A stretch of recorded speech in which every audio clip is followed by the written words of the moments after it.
Guys ये देखिए markets अभी ओपन है। Nifty is down by almost 1%। लेकिन आज एक बहुत ही इंटरेस्टिंग चीज हुई है। यहां पर अगर आप कोरियन मार्केट को देखें तो south Korea is down by 10% और मार्केट पूरे दिन भर के लिए क्लोज हो गई है। नॉट जस्ट साउथ कोरिया, अगर हम यहां पे नैस्डैक फ्यूचर्स को देखते हैं जो कि आईटी मार्केट का इंडेक्स है यूएस का, उसको अगर हम देखें तो यहां पर Nasdaq is down by 2.5% kind of number. Apart from this दुनिया भर के मेजर टेक जायंट्स स्पेशली जो एआई में बहुत ज्यादा एक्टिव हैं, अगर हम उन सभी कंपनीज को देखें, Samsung is down by more than 12%, Hynix is down by more than 12.5% kind of number. दोस्तों यहां पर दो क्वेश्चंस इंपॉर्टेंट है। पहला, ऐसा क्यों हुआ? दूसरा, आगे के लिए हमारे लिए रोड मैप क्या हो सकता है? देखिए सबसे पहले समझते हैं कि ऐसा क्यों हुआ। दोस्तों मार्केट साइकिल में मूव करती है। हम सभी लोग किसी स्टॉक को साइकिल की पीक पे पहचानते हैं। ये हम सबसे बड़ी गलती करते हैं। हमें मार्केट में हाइप को फॉलो नहीं करना होता, हमें मार्केट में फॉलो करना होता है वैल्यूएशन को। आज ये सारे स्टॉक्स डाउन है क्योंकि बहुत सारे लोगों ने इन सभी एआई ड्रिवन कंपनीज को या चिप्स वाली कंपनीज को हाई वैल्यूएशन में परचेज किया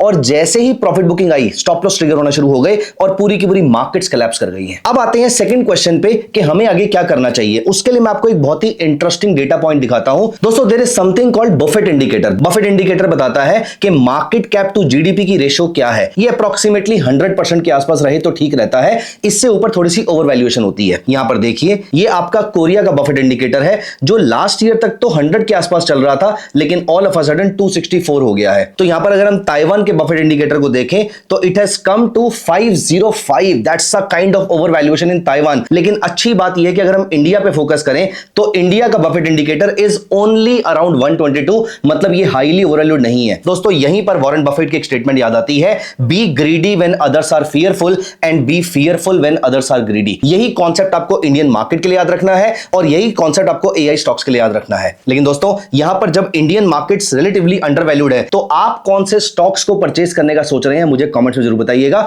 एंड ऑल्सो आप यूएस में भी कौन से ऐसे स्टॉक्स हैं जिसमें इन्वेस्ट करने का सोच रहे हैं बताइएगा कमेंट सेक्शन के अंदर, क्योंकि अब आप धन प्लेटफॉर्म पे यूएस स्टॉक्स में भी इन्वेस्टमेंट कर सकते हैं। Investments in the securities market are subject to market risk. Read all the related documents carefully before investing.